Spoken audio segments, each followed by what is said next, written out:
What's up, YouTube? It's DJ, the Bearded Bass Man, with you. And it's been quite a while since I've actually put a video up, so it's kind of a resurrecting of my channel, I guess. And while there's not going to be a whole bunch of fishing, actually there's not going to be any fishing in this video,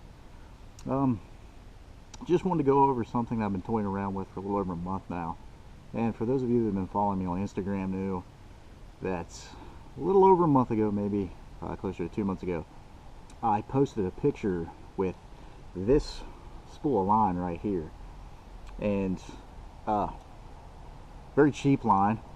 And the reason I picked this line up is to see if this cheap little spool of Zebco Omniflex monofilament line was anywhere as good as some of your higher end lines, or not even necessarily higher end, just run of the mill, like something we spend $15–20 a spool on.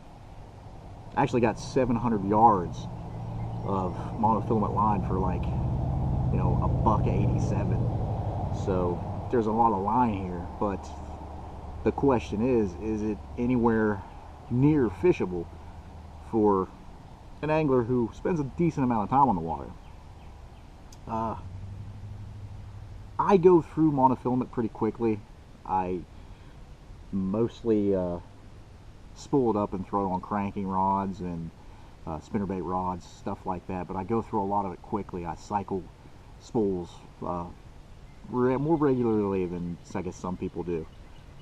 In doing that, $15–20 spools of line gets pretty costly pretty quickly, which is what brought me to this little experiment in picking up a cheap spool of line. Will it, is there any difference between this and those higher dollar spool lines? I've actually gone through 2 spools of this line thus far. Now, I've used them, I've been out maybe 5 or 6 times, so it's not a lot, but I can tell you that it's not horrible line. It's not the greatest, because it is $1.87 for 700 yards of it, so it's not the best. Is it the worst? No, not by far. It has pretty much the same filling as any other monofilament. Nothing exceptional about it. Of course, it does have high memory. If you leave it tightly wrapped on any kind of spool for very long, it comes out, like just curlicue pasta. That being said, as long as you fish a lot, it actually stays surprisingly supple. It doesn't have a memory that doesn't go away. I haven't used it on a spinning rod. I'm talking all bait casters, obviously. But I have noticed that the knot durability seems to not quite be there. It's not horrible. It's nothing that tying a different knot or even putting a dab of super glue on the knot won't fix. But compared to Seagar Red Label, which is only about $10 a spool, but you're only getting like 250 yards. It's not as good as that as far as your knot durability is going to be. I'm still using this line. It's actually still spooled up, and I'm planning on using the whole spool. I mean, there's no reason to waste it. It's not horrible line. As I said, as fast as I cycle through it, there's no real reason that I couldn't give it a go. I'm not saying that the more expensive line isn't more expensive for a reason, because obviously it is. The technology is there. It's just maybe a better quality line, but this cheap line is not so horrible that if in a bind I wouldn't pick it up again. I just may, just for the sake of just money, like I said, as quick as I cycle through it, there's no real reason I shouldn't use it. There's no real reason that anyone shouldn't give it a go, especially cheaper line. If you're kind of a weekend angler, or just someone who doesn't get out and fish all that much, there's no downside to cheap monofilament line. Now, when you go to braid and you go to fluorocarbon, obviously you're going to want to go with a more quality line. But monofilament, there's no real reason to look down on cheap line. especially if you go through it like crazy. Other than that, I can honestly say that I probably wouldn't put it on a spinning rod, even lighter line, just because of the memory factor.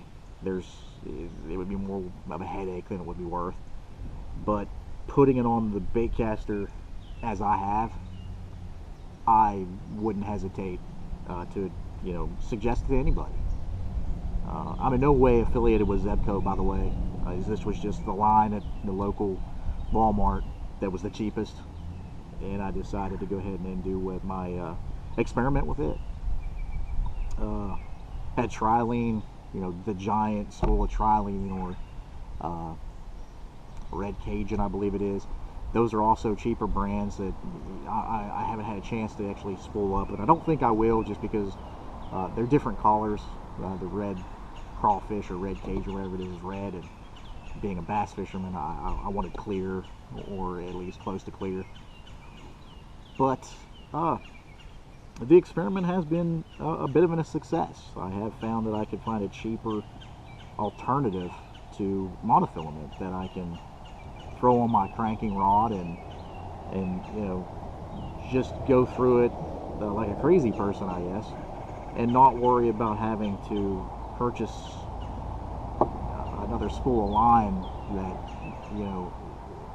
isn't really gonna, not necessarily break the bank by any means, but is more expensive than it maybe needs to be for my my taste or my suited needs. But yeah, I kind of advise, wouldn't advise, I guess, suggest to everyone, if you're looking for kind of a cool little experiment to do, and you like to throw crankbaits like I like to throw crankbaits, or spinner baits, or even jerk baits, pick up some cheap line. I think you'll be kind of surprised on the quality, on what's exactly spooled on here. It's not garbage like everybody, all the professionals maybe have seen. You don't have to be throwing $40 line to catch fish, because the fish, they don't care whether this comes off of a Seaguar roll, a Sunline roll, or Zebco Omniflex roll. But yeah, hope you all liked the video. It's kind of quick, kind of short, a little bit jumbled up, but for those of you following me on Instagram, you kind of makes sense, I guess, a little bit. But yeah, as always, thanks for watching. If you haven't already, subscribe to my channel, give me a big thumbs up, and run on over to Instagram and follow me on there. I have a lot of content on there, where I haven't been posting videos so much on YouTube. I have been posting a good bit on Instagram. So yeah, this is DJ, the Bearded Bassman, saying thanks for watching.